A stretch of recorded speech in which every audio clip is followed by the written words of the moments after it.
أعوذ بالله من الشيطان الرجيم بسم الله الرحمن الرحيم نحمده ونصلي على رسوله الكريم أما بعد আমরা এই সপ্তাহের সাপ্তাহিক শনিবারের ক্লাস আমরা শুরু করতে যাচ্ছি। আগামী সপ্তাহে বৃহস্পতিবার আমরা আরাফার ময়দানে থাকব। যদি সুযোগ হয় সেখান থেকে আমরা ক্লাস নিব, লাইভে ঢুকবো ইনশাআল্লাহ। আর শুক্রবার তো আমাদের তাওয়াফ, সাই, কোরবানি, অনেক কাজ, কিন্তু তাওয়াফ সাইটা দিনে দিনই সারতে হবে আমাদেরকে। কিন্তু এখানে আবার একটা চ্যালেঞ্জ আছে, ওই দিন জুমার দিন। জুমার সময় হারামের আশেপাশে যেতে পারবেন না। সবকিছু মিলে আমাদেরকে একটা সুইটেবল টাইম সিলেক্ট করে দ্রুত তাওয়াফ সাই করে আমাদেরকে মিনায় আবার চলে যেতে হবে। মিনায় রাত্রি যাপনেরও কিছু বিষয় আছে, রাত্রির কিছু অংশ থাকতে হবে ওখানে। আমরা আমাদের হানাফি মাযহাবে এটা সুন্নত বললেও শাফি এবং হাম্বলি মাযহাবে এটাকে ওয়াজিব বলা হয়েছে, এবং সেই উকুফ না করলে ইয়ার কথাও বলা হয়েছে, দম দেওয়ার কথাও বলা হয়েছে। শুধু একটু রুখসত দিয়েছে আমাদের হানাফি মাযহাব,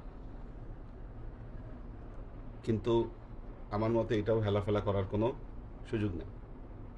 সুতরাং আমাদের রাত্রির কিছু অংশ থাকতে হবে মিনায়, এবং আইম্মাই কেরাম বলেছেন অর্ধেকের বেশি। সুতরাং আমাদের টার্গেট রাখতে হবে যে আমরা মোটামুটি তাওয়াফ সাই করে আমরা সন্ধ্যার একটু আগে আগেই রওনা দিয়ে দিতে হবে আমাদের। যদি জুমার জন্য বিলম্ব হয় আমরা হয়তো আসর পরে চলে যাব।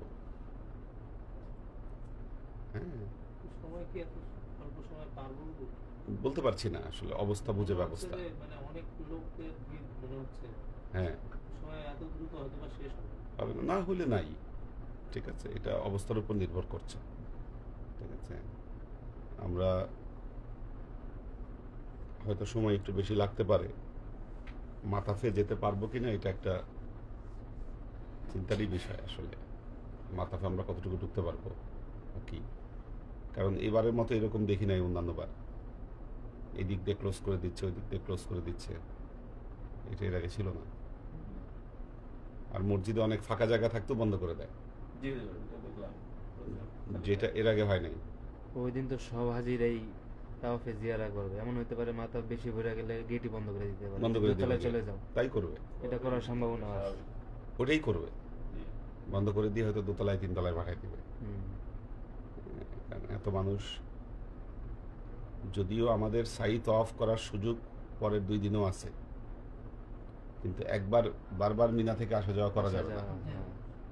হ্যাঁ, আমরা কোরবানি শেষ করে যেহেতু করব, সেহেতু প্রথম দিনই করে শেষ করে ফেলাটা উচিত।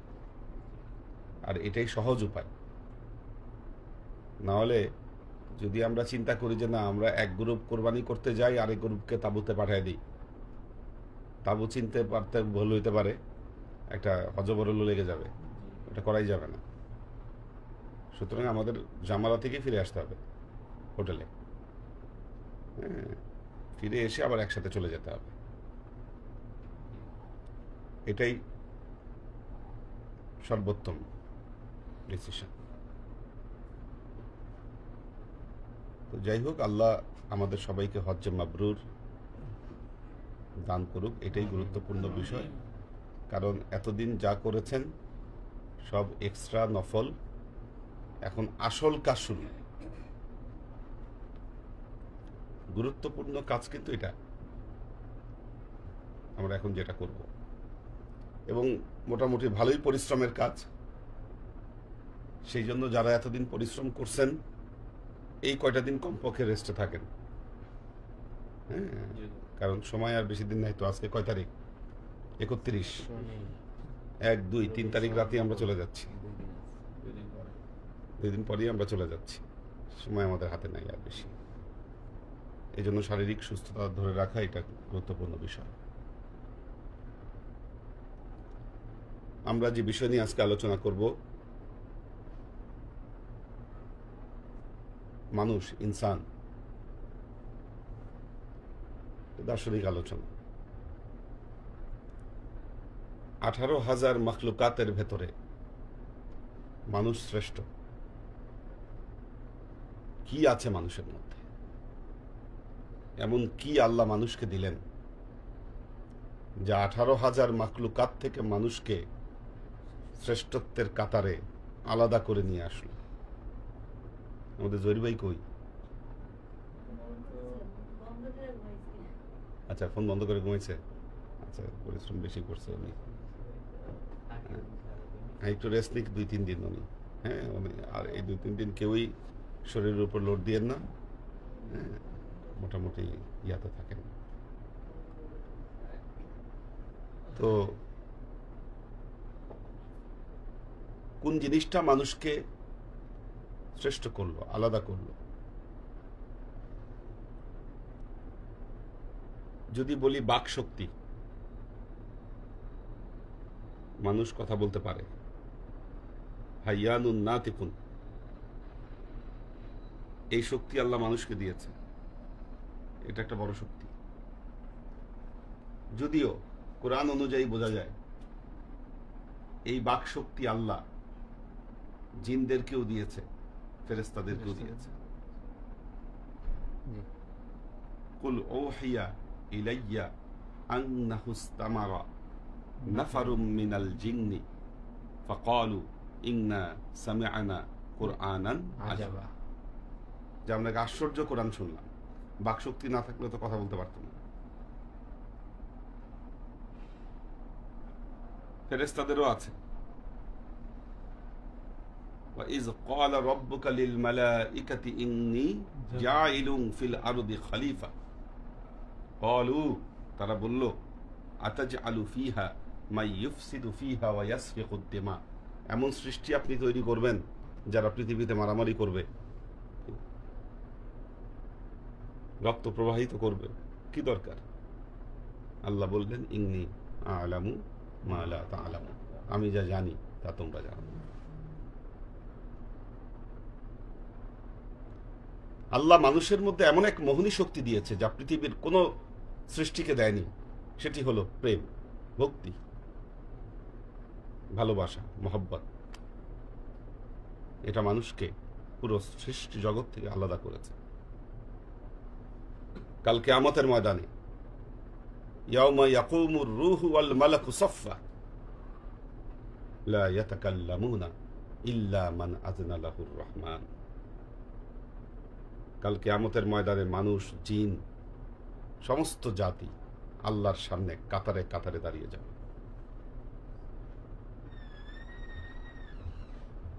কাতারে কাতারে দাঁড়িয়ে যাবে। এবং হাদিসের বর্ণনায় আসছে, যখন আল্লাহ রব্বুল ইজ্জত কাল কিয়ামতের ময়দানে সবার সামনে আসবে, ফেরেশতারা তাসবিহ পড়বে আল্লাহকে দেখে। সাব্বাহা লিল্লাহি মা ফিস সামাওয়াতি ওয়া মা ফিল আরদি, এরা তাসবিহ পড়তে পারে খুব ভালো। আল্লাহকে দেখে তারা তাসবিহ পড়বে। জিন জাতিরাও দোয়া দরুদ পড়বে। কি আর মানুষ আল্লাহকে দেখে তার মহব্বত আর প্রেমের অতিশয্যে বেকারার হয়ে যাবে, অস্থির হয়ে যাবে। মানুষ স্থির থাকতে পারবে না। কেন মানুষ শ্রেষ্ঠ? সকল সৃষ্টি জগতের সামনে এটা প্রমাণিত হয়ে যাবে যে মানুষের মধ্যে এই জিনিস আছে, আল্লাহ তাকে এই জিনিস দিয়েছে, মহব্বত, হব্বন। আমরা যদি ভক্তির কথা বলি, এই শব্দটা পবিত্র কোরআনে হব্বুন এই শব্দ দিয়ে আল্লাহ প্রকাশ করেছে কোরআনে। ভক্তি, ভক্তি, ভালোবাসা, প্রেম। অমিনান নাসি মান ইয়াত্তাখিযু মিন দুনিল্লাহি আনদাদা ইউহিব্বুনাহুম কাহুব্বিল্লাহ ওয়াল্লাযীনা আমানু আশাদ্দু হুব্বাল লিল্লাহ। আল্লাহ বলতেছে, অমিনান নাস, মানুষের মধ্যে, মান ইয়াত্তাখিযু মিন দুনিল্লাহি আনদাদা, আল্লাহর বিপরীতে সে প্রতিদ্বন্দ্বী দাঁড় করায়। ইউহিব্বুনাহুম কাহুব্বিল্লাহ, আল্লাহকে যেভাবে ভালোবাসা উচিত ছিল সেগুলোকে সে সেভাবে ভালোবাসে। আল্লাহ বলছেন ওয়াল্লাযীনা আমানু আশাদ্দু হুব্বাল লিল্লাহ, যারা ঈমানদার, ঈমানদারদের প্রমাণ হলো তাদের মধ্যে আল্লাহর প্রতি ভক্তি, আল্লাহর প্রতি ভালোবাসা আসাধ্য পৃথিবীর সবচাইতে বেশি। দেখেন, ঈমানদার আর যারা ঈমানদার নয় তাদের মধ্যে পার্থক্য হলো এই জায়গা।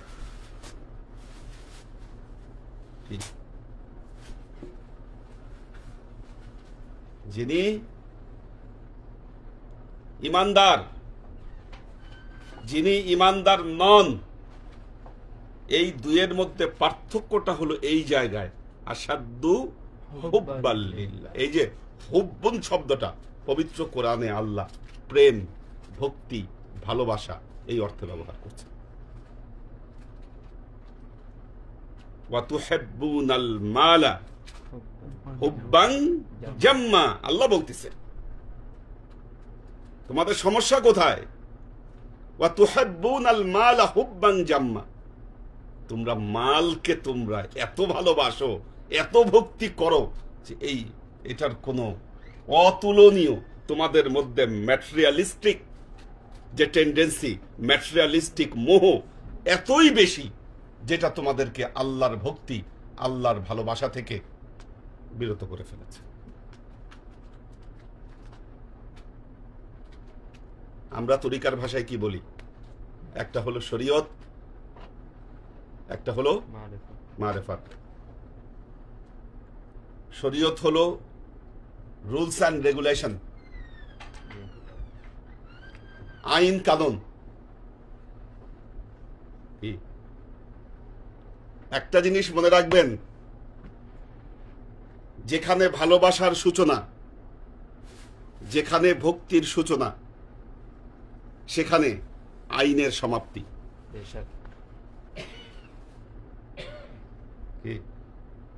কথাটা শুনতে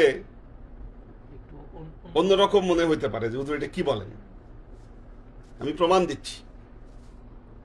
যেখানে ভক্তির সূচনা, যেখানে ভালোবাসার সূচনা, সেখানে আইনের পরিসমাপ্তি। কেমন? হযরত ইব্রাহিম তার সন্তানকে কোরবানি করবে, জবাই করবে, এটা কোন আইনে জায়েজ, বৈধ? বলতে পারেন? অপরাধ মানে কি? মানব হত্যার, নিজ সন্তান হত্যার দায়ে তার তো আজীবন জাহান্নাম হওয়ার কথা ছিল। কিভাবে এই কোরবানি বৈধ হলো? কি কারণ বৈধ হবার? প্রেম, ভালোবাসা, ভক্তি। আল্লাহর সব আইন রদ হয়ে গেছে ওইটার কাছে। আল্লাহ নবী যখন মেরাজে গেলেন, 27 বছর তিনি ওখানে কাটিয়ে দিয়েছেন। যে সময় মেরাজ থেকে এসে ঢুকলেন যে জায়গায়, সময়ের যে জায়গায় ঢুকলেন, পানি গড়াচ্ছে হুজুর পানি, কি ওই জায়গায় গিয়ে উনি ঢুকলেন। তার মানে কি? এই পুরো সময় আল্লাহর যত নিজাম, যত আইন, যা কিছু ছিল সব বন্ধ ছিল।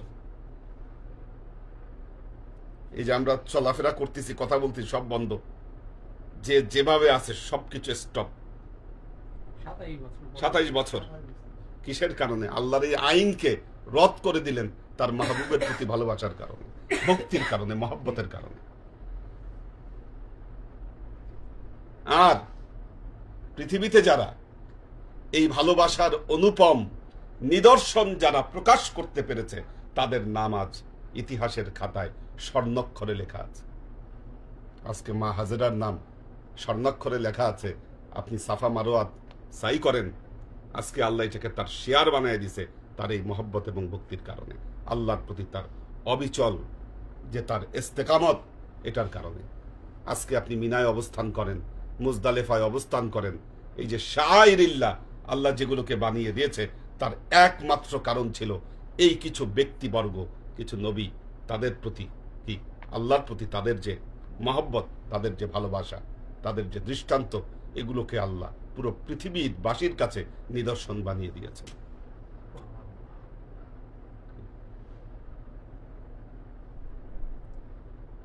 গত জুমার আগের জুমায় যে খুতবা দিয়েছে আমি পরে শুনলাম, এটা আল্লাহ নবীকে প্রশ্ন করা হয়েছে পৃথিবীতে আল্লাহ কাদেরকে বেশি কষ্ট দেয়। আল্লাহ নবী বলছে সবচেয়ে বেশি কষ্ট দেয় নবীদেরকে। এই পৃথিবীতে সবচেয়ে বেশি কষ্ট করছে নবীরা, এদেরকে আল্লাহ সবচেয়ে বেশি কষ্ট দিচ্ছে। তারপরে ওলিয়া উলিয়া, সুহাদা ওয়াস সালিহিন, এদেরকে আল্লাহ সবচাইতে বেশি কষ্ট দেয়, সবচাইতে বেশি পরীক্ষা করে এদেরকে। এটা আল্লাহর খেলা। কি আজব! আপনি বলবেন কেন? কি ওয়ালানাবলুওয়ান্নাকুম বিশাইইম মিনাল খাউফি ওয়াল জু ওয়া নাকসিম মিনাল আমওয়ালি ওয়াল আনফুসি ওয়াস সামারাত। আল্লাহ বলছে আমি আল্লাহ অবশ্যই অবশ্যই পরীক্ষা করব মুমিনদেরকে, বেঈমানদেরকে না। কিন্তু আল্লাহ বলতেছেন ওয়াবাশশিরিস সাবিরিন, আপনি সাবিরিনদেরকে আপনি সুসংবাদ দান করুন। ইযা আসাবাতহুম মুসিবা ক্বালু ইন্না লিল্লাহি ওয়া ইন্না ইলাইহি রাজিউন। যখন তাদের উপর মুসিবত আসে তখন তারা বলে যে আমরা আল্লাহর জন্য পৃথিবীতে এসেছি, আল্লাহর জন্য এখানে বিচরণ করছি, আল্লাহর জন্যই আমরা পৃথিবীতে থাকবো না। কোথায় যাব? ওয়া ইন্না ইলাইহি রাজিউন, আমরা তার দিকেই আমরা ফিরে যাব। এই জন্য একজন আশেক, একজন সালেক, তার আমল, তার ভক্তি এটার সাথে যারা দুনিয়াদার তাদের আমল, তাদের ভক্তি, এই দুইয়ের মিল হবে না।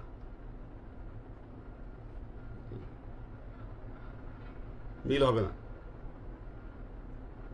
রমজান মাসে যখন ওনারা রামপুরা থেকে তারা বিপর্তে আসে, আমার তো মনে হয় আশেপাশের মানুষ বলে আর কি পাগল, বলতেই পারে। হ্যাঁ, এতদিনে মেনে নিচ্ছে, বলতেই পারে পাগল। ঘটনা কি? এখান থেকে আর দূর কি যাবার মানে কি? কত মসজিদ আছে, কত সুন্দর প্রথম তারাবি হচ্ছে, এত দূরে দৌড়াচ্ছে। আমরা বলে এই মসজিদের হক আছে, এটা কি আদায় করলে? এই যে বনশ্রী থেকে উনি যাচ্ছে, ঠিক আছে, এই যে হক, এই যে যুক্তি, মনে রাখবেন ভক্তির কাছে, মহব্বতের কাছে, প্রেমের কাছে এগুলো সব টুনকো। আল্লাহ সবকিছুকে রদ করে দেয়। ওলিয়া উলিয়াদের কারামত, নবীদের মুজিজা, এটা প্রকাশের একমাত্র কারণ হলো আল্লাহর সেই মহব্বত এবং আল্লাহর সেই ভালোবাসা। এটা ছাড়া প্রকাশিত হবে না।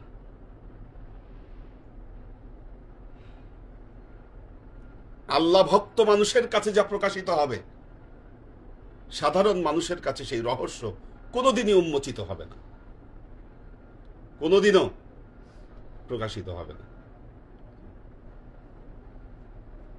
আল্লাহ নবীর মেরাজের কথা শুনে যারা যুক্তি দিয়ে এটাকে খণ্ডন করতে চেয়েছেন তারা নবীকে মিথ্যাবাদী বলেছেন, আর যারা এক কথায় নবীর এই কথার উপর ঈমান আনছেন তাদের নাম আজকে কি সিদ্দিক হিসেবে বিবেচিত আছে। সত্যবাদী তারা, সত্যায়ন করেছেন। আল্লাহর আশিক ও সালেক বৃন্দ। এজন্য তরিকার রাস্তা, একজন সালেকের রাস্তা, সেটা হলো একজন আশেক হওয়ার রাস্তা।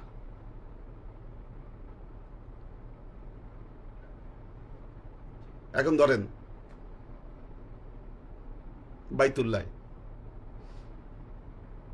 এখন নিয়ম করছে আপনি এরামের কাপড় ছাড়া ঢুকতে পারবেন না।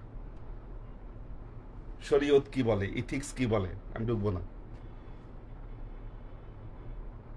এশ কি বলে, মোহাব্বত কি বলে, কি আল্লাহর থেকে আপনি দূরে থাকবেন? দূরে থাকবেন আপনি? এই হচ্ছে এশকার আইন, এই দুইয়ের পার্থক্য।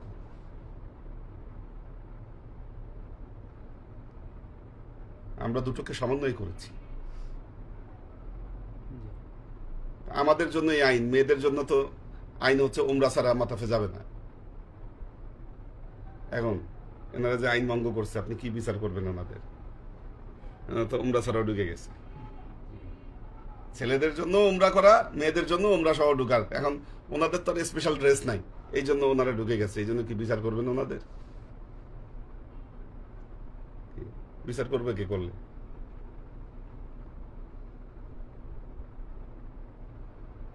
কিন্তু আল্লাহ হচ্ছে অন্তর্যামী, আল্লাহ ওনাদের অন্তর জানেন।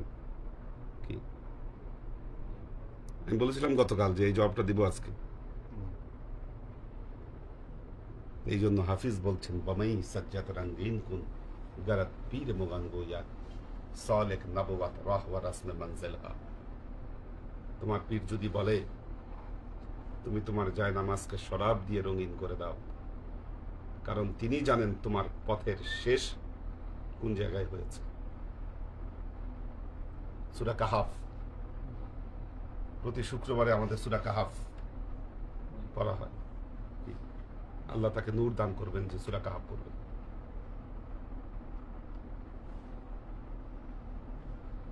এই সূরা কাহাফে ঘটনা আসছে হযরত খিজির আলাইহিস সালাম আর মুসা আলাইহিস সালাম। মুসা আলাইহিস সালাম হলো শরীয়তপন্থী, খিজির আলাইহিস সালাম হলো মারেফতপন্থী। এখন একদিন এক সমাবেশে হযরত মুসা আলাইহিস সালাম বললেন পৃথিবীর সবচাইতে জ্ঞানী ব্যক্তি আমি। আল্লাহ সাথে সাথে ধরে বসলেন, মুসা তুমি কেমনে জ্ঞানী হইলা? আমি তো তোমাকে শরীয়তের জ্ঞান দিছি, মারেফতের জ্ঞান তো তোমার আমি দেই নাই। তুমি কিভাবে বলো? অর্থাৎ তোমার জ্ঞানের এক শাখা তোমার পূর্ণ, আরেক শাখা তোমার জিরো। তুমি জ্ঞানের এক শাখাকে পূর্ণ করছো, পৃথিবীর জ্ঞানে তুমি জ্ঞানী হইছো, তোমার অনেক টাইটেল, অনেক কিছু। নবুয়াত দেওয়ার পর আল্লাহ তাকে এই কথা বলতেছে, কিন্তু মারেফতের জ্ঞান তোমার শূন্য। তুমি কিভাবে দাবি করো যে আমি পৃথিবীর সবচাইতে জ্ঞানী ব্যক্তি? সূরা কাহাফের অনুবাদ করে দেখেন। আল্লাহ বলতেছে, হ্যাঁ, খুঁজতে খুঁজতে আল্লাহ বলে দিল কোথায় কিভাবে পাওয়া যাবে। আল্লাহ উনি খুঁজতে খুঁজতে ফাওয়াজাদা আবদান আতাইনাহু মিল্লাদুন্না ইলমা। আল্লাহ বলতেছে মুসা খুঁজতে খুঁজতে আল্লাহর এমন এক বান্দার সংবাদ পাইল, খোঁজ পাইল, যেই বান্দাকে আমি আমার তরফ থেকে আমি এলেম দিয়েছিলাম।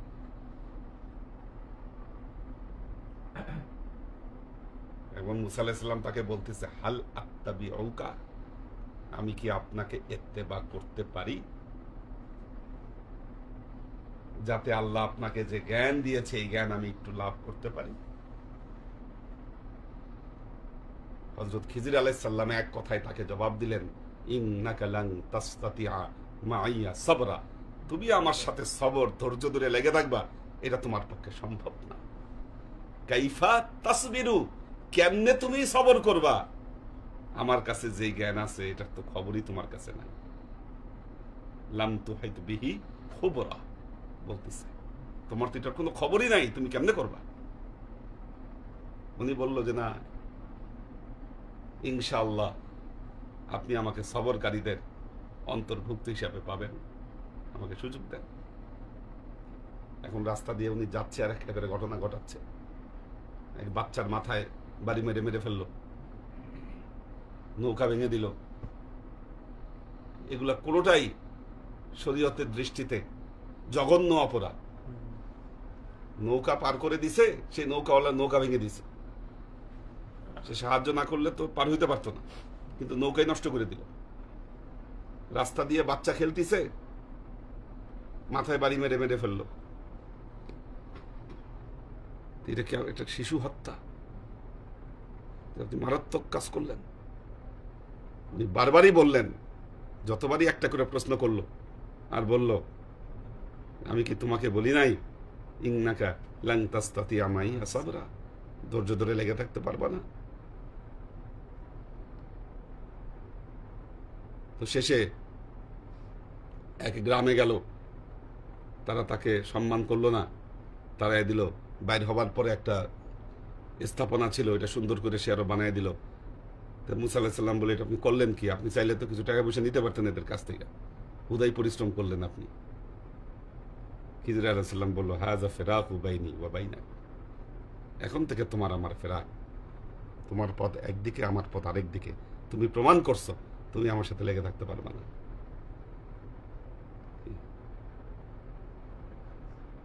কাজেই এবং পরে তিনি কারণ ব্যাখ্যা করলেন যে ওই যদি নৌকা ভেঙে না দিত জালিম বাদশার হাতে পড়তো, বাদশা তাকে মেরে ফেলতো, আর ওই বাচ্চা বড় হইলে একটা বড় খোদাদ্রোহী মানুষে পরিণত হতো, আর যে গ্রামে উনি তুলে দিলেন ওটা ইয়াতিমের সম্পদ ছিল।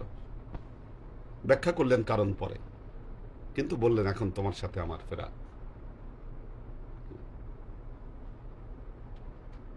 সুতরাং আল্লাহর আশিক ও সালেক বৃন্দ, মুক্তি লাভ করা সাবজেক্ট ভিন্ন, সাবজেক্ট ভিন্ন।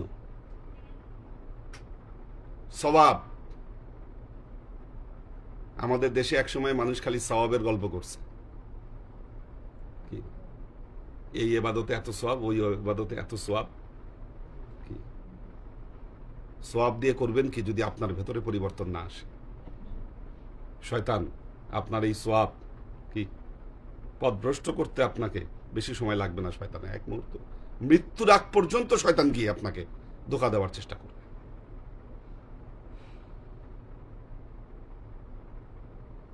এই ধোঁকা থেকে বাঁচার জন্য আমাদের একটাই পথ, হেদায়েতের রাস্তায় দাখিল হওয়া, সালেকের রাস্তায় দাখিল হওয়া, আল্লাহর আশেকে পরিণত হওয়া। যতক্ষণ পর্যন্ত আপনি আল্লাহর আশেকে পরিণত না হচ্ছেন, মনে রাখবেন আপনি শয়তানের থাবা থেকে কখনোই আপনি নিরাপদ নন।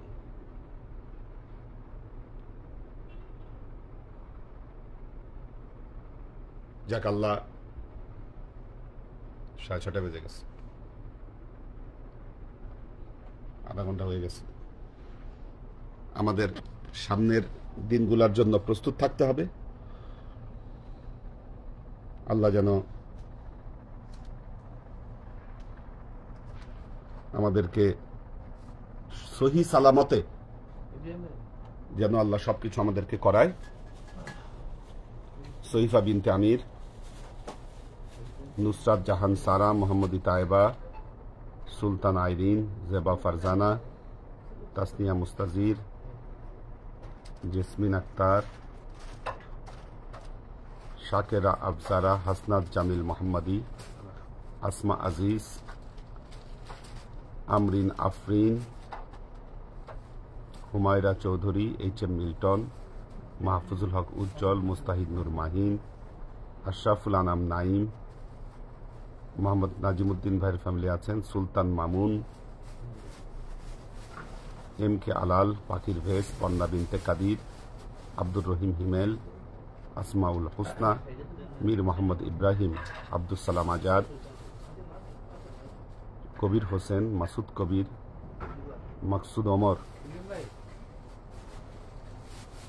ঝুমকার আম্মার জন্য দোয়া চাইছে, সৈয়দ আমরিন শরীফ, পাখির ভেজ, নুরুল ইসলাম ফরিদপুর, পদ্ম মাহমুদ, কোরবান আলী মালয়েশিয়া থেকে, মোহাম্মদ ফারিজা ফাইরুজ, ফেরদৌসি নাহার আউয়াল, শিলার মা, মাকসুদ আনাম, লুনা তাবাসসুম লুবনা, সাজ্জাদ হোসেন সাগর, আব্দুর রাজ্জাক, শাফায়াতুল্লাহ রঞ্জন, কামাল পাশা, এইচ.কে. কনক, আব্দুল হাফিজ, তাহেরা তুনু,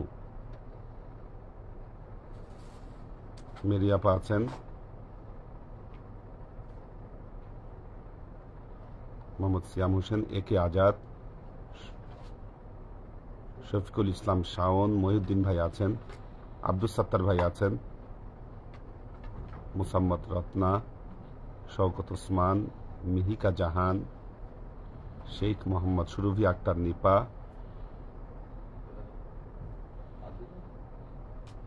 আল্লাহ সবাইকে ভালো রাখুন, সুস্থ রাখুন। কোরবানির বড় জীবের গ্রুপটা আপনাকে গরুর ছবি পাঠাবে।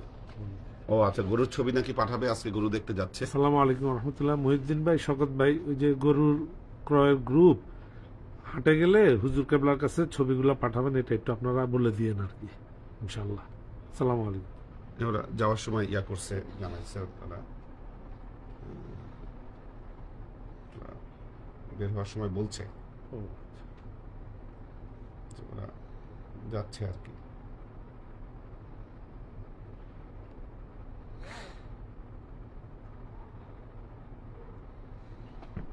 اللهم آمين. اللهم صل على محمد وعلى آل محمد كما صليت على إبراهيم وعلى آل إبراهيم إنك حميد مجيد. اللهم بارك على محمد وعلى آل محمد كما باركت على إبراهيم وعلى آل إبراهيم إنك حميد مجيد. ربنا ظلمنا أنفسنا وإن لم تغفر لنا وترحمنا لنكونن من الخاسرين. ربنا آتنا في الدنيا حسنة وفي الآخرة حسنة وقنا عذاب النار. ربنا لا تزغ قلوبنا بعد إذ هديتنا وهب لنا من لدنك رحمة إنك أنت الوهاب. اللهم إنك عفو تحب العفو فاعف عني يا غفور الرحيم الودود. اللهم نور قلوبنا بنور الإيمان ونور قلوبنا بنور الإسلام ونور قلوبنا بنور الإحسان وزين أخلاقنا بنور محمد صلى الله عليه وسلم. اللهم إنا نسألك علما نافعا رزقا واسعا عملا مقبولا شفاء من كل داء قلبا خاشعا ذهنا ذاكرا إيمانا كاملا توبة قبل الموت راحة عند الموت ونجاة بعد الموت. اللهم إنا نسألك رحمتك في كل درجة فلاح في كل أمر ونعوذ بك من الشرك والشك والنفاق والبدعة ومن كل وسوسة الشيطان. يا الله يا رحمن يا مالك আমরা এতক্ষণ তোমার দরবারে যে সমস্ত আমলকে উপস্থাপন করলাম ত্রুটিমুক্তভাবে আমলগুলোকে কবুল করে নাও। আমলের সাজা আমাদের পেয়ারা নবী হযরত মুহাম্মদ মুস্তাফা সাল্লাল্লাহু আলাইহি ওয়াসাল্লামের কাছে পৌঁছে দাও। আমাদের নবীর পরিবার বর্গের কাছে তুমি এর সাজাকে পৌঁছে দাও। এই দুনিয়ার সমস্ত আম্বিয়ায়ে কেরাম সাহাবায়ে কেরাম তাবেঈন তাবেঈন ওয়ালি আউলিয়া গাউস কুতুব আমাদের মা বাবা ভাই বোন আত্মীয় স্বজন এই দরবার থেকে যত পীর ভাই বোন চলে গেছে সবার রূহে তুমি এর চাচাকে পৌঁছে দাও। তুমি তোমার হাবিবের ওসিলায় আমাদের সবাইকে কবুল ও ক্ষমা করে দাও। আমাদের জীবন থেকে সমস্ত অভাব অভিযোগ বালা মুসিবত দুঃখ কষ্ট রোগ শোককে দূরীভূত করে দাও।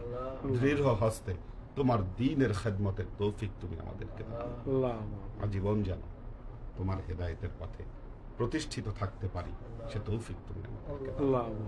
সুবহান রাব্বিকা রাব্বিল ইজ্জাতি আম্মা ইয়াসিফুন সালামুন আলাল মুরসালিন আলহামদুলিল্লাহি রাব্বিল আলামিন ওয়াজআল আখির কালিমাতিনা ইনদাল মাউত লা ইলাহা ইল্লাল্লাহ মুহাম্মাদুর রাসূলুল্লাহ সাল্লাল্লাহু